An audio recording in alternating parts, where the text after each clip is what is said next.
All right, good morning, good evening, good afternoon, ladies and gentlemen, citizens of YouTube. Pastor Dow here. Listen, I have some thought-provoking content here. Listen to me very closely.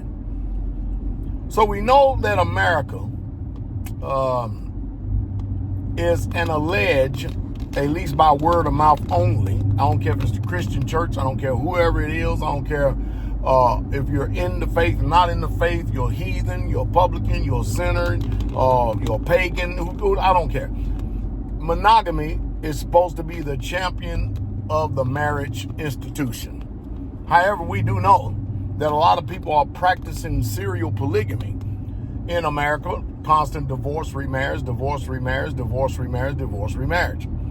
Also, for those who fancy themselves to be somewhat upright and all this other stuff, I'm amazed at how that people in the so-called faith that have convictions about themselves. I just got finished leaving I'm gonna say an establishment that had this homosexual at the cash register, and it was a male.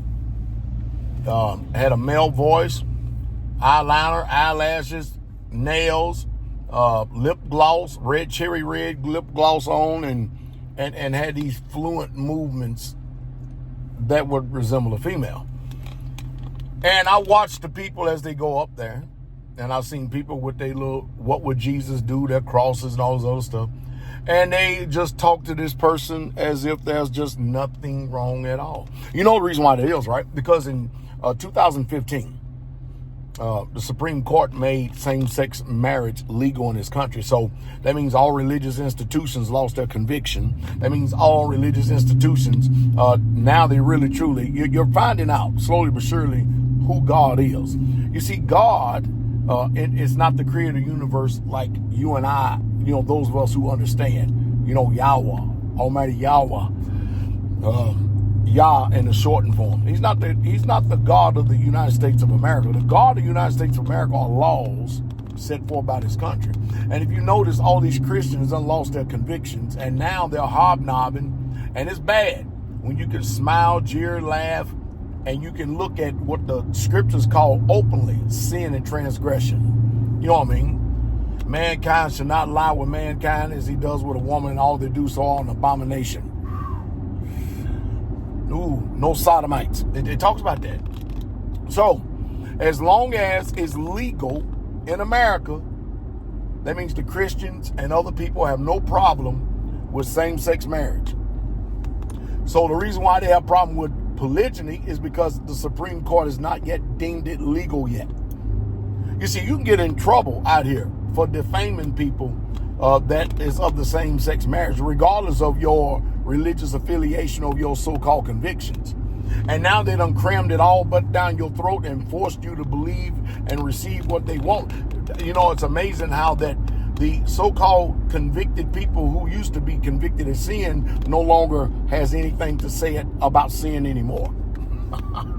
It's amazing. But see, they can still call polygamy or polygyny sin, even though the scriptures doesn't call it sin. There is a death penalty for those who practice same-sex marriage according to the Holy Bible, the scriptures. But you won't find that in the Holy Bible concerning polygyny, commonly called polygamy. You're not going to find that in polygyny because it's not only are there laws for it, it's regulated and it's sanctioned and commanded at times by the Most High in the Word. And I know that, many of you done got comfortable out here. And don't get me wrong, I'm trying to lay it all out to you, because there's a lot of people that champion themselves as monogamy, and probably, women usually done have between 5 and 20 consorts before they even get married. And I often marvel at this stuff. What purpose is the marriage ceremony? I mean, you see people that they have, it's obvious that they have been active sexually. Then this woman puts on this white dress, and they act like, well, we're going to get married. I'm going to propose to you to get married. The sole purpose and the excitement of marriage is the actual boudoir. But, the first time you have sex together. And you might as well just go and accept the truth, people, and stop with all this illusion, this delusion of an illusion out there. You wasting money when you go and buy a bride's gown and have a big wedding and stuff, all you're doing is keeping that business in play.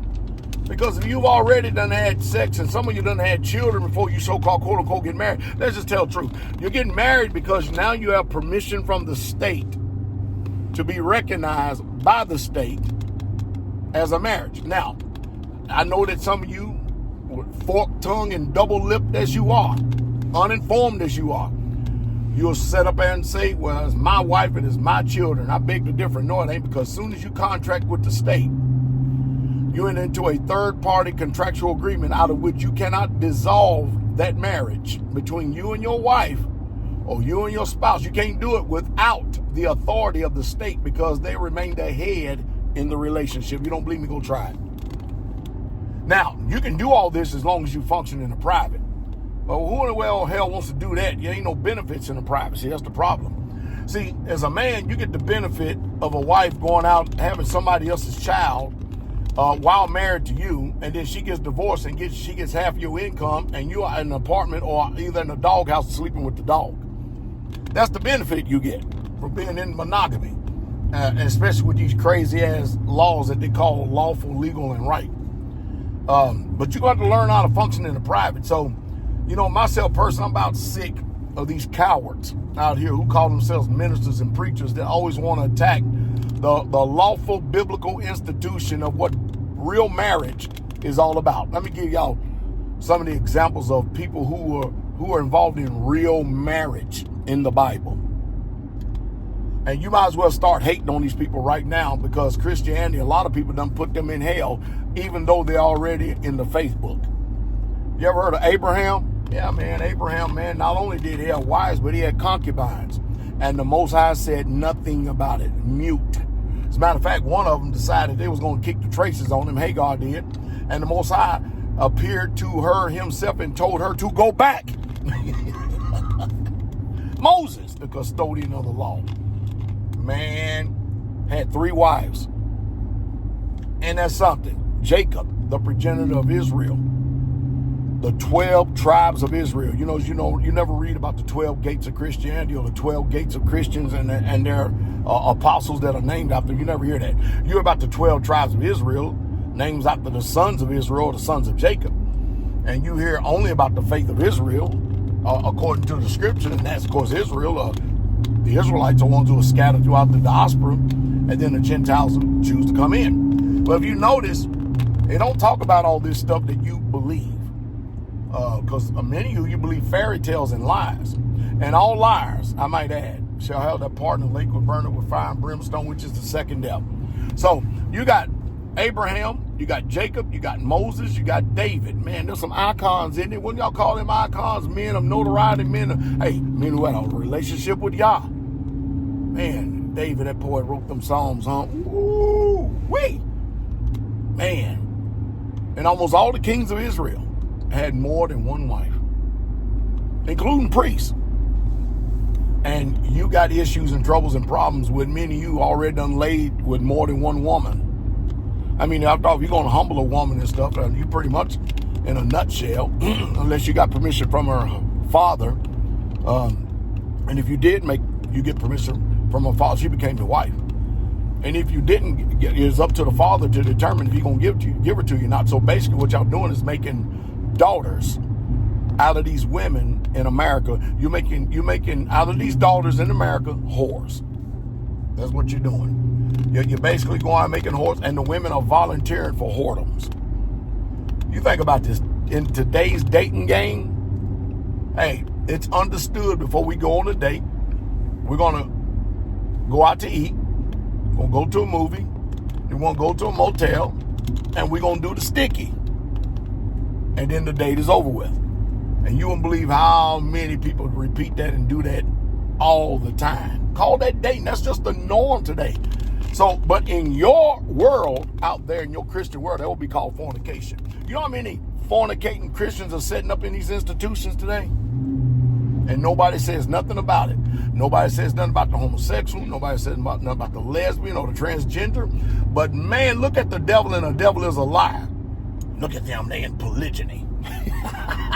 Again, something that is lawful, something that is commanded, something that is regulated in the scriptures, something that is wrote about, but not only that, the fathers of the faith lived.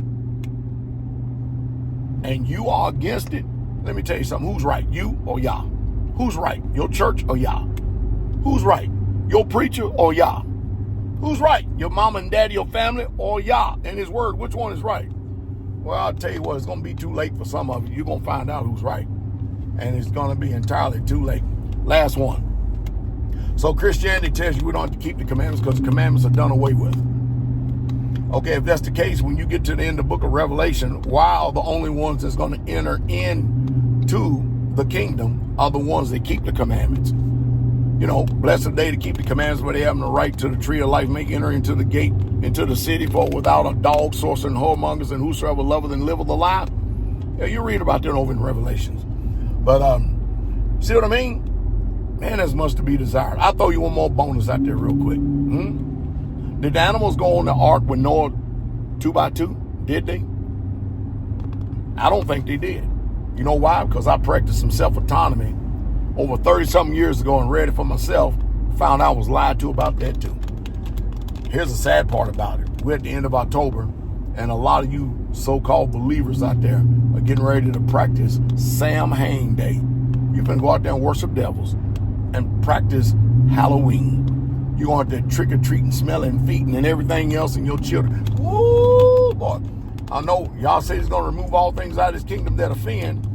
Some of you have just convinced yourself that you can be dirty, remain dirty, and don't have to be set apart, and you're going to go in and mess up y'all's kingdom with your philosophy and your vain opinions. Not so.